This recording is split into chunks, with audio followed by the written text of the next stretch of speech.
En el siguiente video desarrollaremos el planeamiento quirúrgico aplicado al manejo de una fractura de pelvis por compresión antero-posterior. Iniciaremos con la adecuada posición del paciente y elementos para toma de imágenes de buena calidad y describiremos el abordaje anterior de la pelvis de forma secuencial. Seguidamente reconoceremos una de las técnicas de reducción directa del anillo anterior, así como esquematizaremos la fijación temporal y definitiva del anillo anterior, para seguidamente orientar la técnica de fijación del anillo posterior con un tornillo percutáneo y finalizaremos mediante el cierre del abordaje y evaluación de las imágenes postquirúrgicas. En la radiografía anteroposterior de pelvis observamos compromiso del anillo anterior por lesión del complejo de la sínfisis del pubis con apertura mayor de 25 milímetros, lesión del complejo sacrotuberoso con fractura por abulsión de la inserción ligamentaria de la tuberosidad isquiática. Se identifica el compromiso del anillo posterior por aumento del espacio articular de la sacroiliaca izquierda y en la tomografía observamos compromiso de la sacroiliaca a expensas de sus estabilizadores anteriores con respeto de los posteriores por imagen de apertura anterior con adecuada relación posterior. No se observan fracturas en el sacro.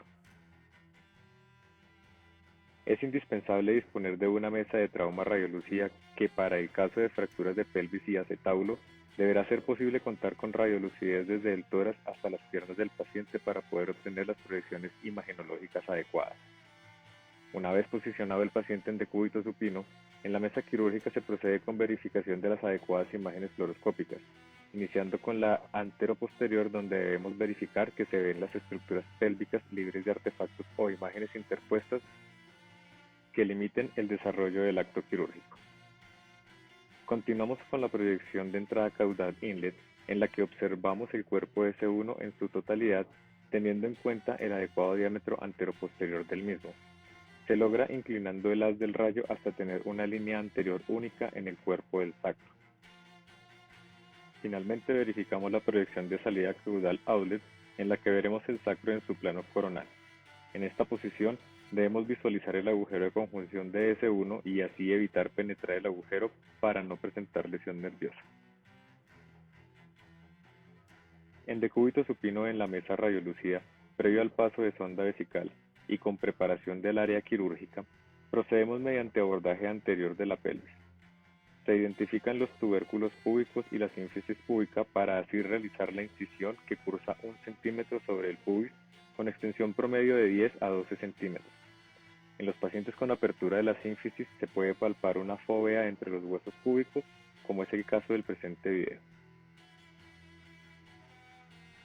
Se realiza disección del tejido celular subcutáneo siguiendo la línea de incisión de la piel y hasta encontrar la vaina de los rectos abdominales y la línea alba.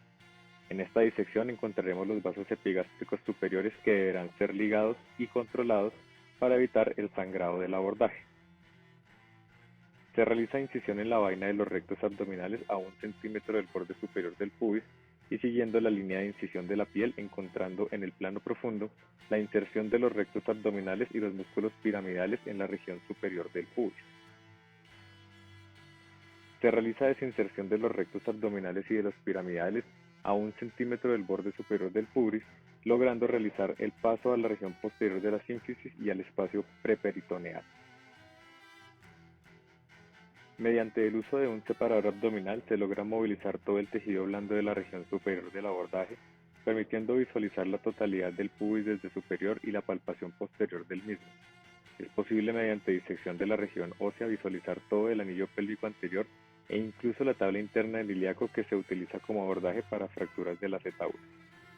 En el caso descrito en el presente video, al finalizar el abordaje, se encuentra la sínfisis púbica abierta con lo que se visualiza directamente la vejiga y la grasa extraperitoneal. Para la separación de estas vísceras realizamos protección de las mismas usando una compresa húmeda tibia bajo el separador abdominal y en este momento procedemos con las técnicas de reducción y fijación. Realizaremos la reducción y la fijación temporal mediante una pinza reductora de pelvis. Se identifican los tubérculos púbicos bilateral donde se realiza el paso de un tornillo izquierdo y un tornillo derecho de anterior a posterior, los cuales serán sujetos por la pinza reductora al instrumental del sistema de pelvis y se ajustan los tornillos una vez la pinza se ha llevado a su posición. Se realiza reducción de la sínfisis púbica mediante manipulación gentil y cierre progresivo de la pinza según el esquema y el video de la presente, y se realiza verificación directa de la reducción mediante palpación en la región posterior de la sínfisis del pubis para palpar la adecuada relación articular. Una vez obtenida la reducción adecuada, se procede con el cierre de la pinza de pelvis como fijación temporal mediante el ajuste de la tuerca de sujeción, logrando estabilidad de la reducción para continuar con la fijación definitiva del anillo anterior. La fijación definitiva se realiza mediante una placa de sínfisis de pubis de 6 orificios en la región superior del anillo anterior centrada en la sínfisis. Se inicia con el paso de un tornillo en cada extremo de la placa de formas divergentes. Una vez posicionados los tornillos 1 y 6, se procede con el paso de los tornillos 2 a 5. El montaje es realizando entrecruzamiento de los tornillos 2 y 3 en un hemipubis y entrecruzando los tornillos 4 y 5 en el hemipubis contralateral. La guía clínica de dirección de los tornillos se realiza mediante palpación de la región posterior del pubis y se recomienda realizar verificación fluoroscópica en visión outlet para verificar los trayectos y longitudes de los tornillos. Una vez obtenida la fijación adecuada, se realiza el retiro de los tornillos anteriores y de la pinza de reducción. En la imagen inlet vemos el curso endomedular de los tornillos púbicos. Desde la posición del cirujano podremos apreciar la vista axial clínica como se muestra en la fotografía. De esta manera, finaliza la fijación del anillo anterior. El paso del tornillo sacroiliaco se realiza a nivel del cuerpo de S1, por lo que iniciamos con la proyección fluoroscópica lateral, donde es importante ver la adecuada sobreposición de las escotaduras ciáticas mayores como referencia para la adecuada proyección. Como técnica para toma del punto de entrada de la guía, se posiciona una de las anillas de una pinza coger sobre el cuerpo de S1. Colocamos la guía para el tornillo canulado sacroiliaco dentro de la anilla buscando el cuerpo de S1 y procedemos con la verificación fluoroscópica en proyecciones outlet e inlet. Visualizamos en la proyección outlet el plano coronal de la pelvis y podemos identificar la posición cefálica y caudal del sacro. La movilización cefálica de la guía debe ser un movimiento cefálico y anterior que se verá superior en la fluoroscopia. La movilización caudal de la guía debe ser un movimiento caudal y posterior que se verá inferior en la fluoroscopia. Así identificamos y mantenemos el punto en el plano coronal. Mediante proyección inlet visualizamos el plano axial de la pelvis e identificamos la posición anterior y posterior del sacro. La movilización anterior de la guía debe ser un movimiento caudal y anterior que se verá anterior en la fluoroscopia. La movilización posterior de la guía debe ser un movimiento cefálico y posterior que se verá posterior en la fluoroscopia.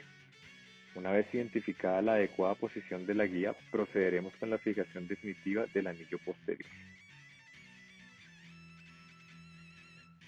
Manteniendo la posición y dirección previamente identificada de la guía, procedemos con el paso de la misma bajo visión fluoroscópica tomando el total del cuerpo de S1.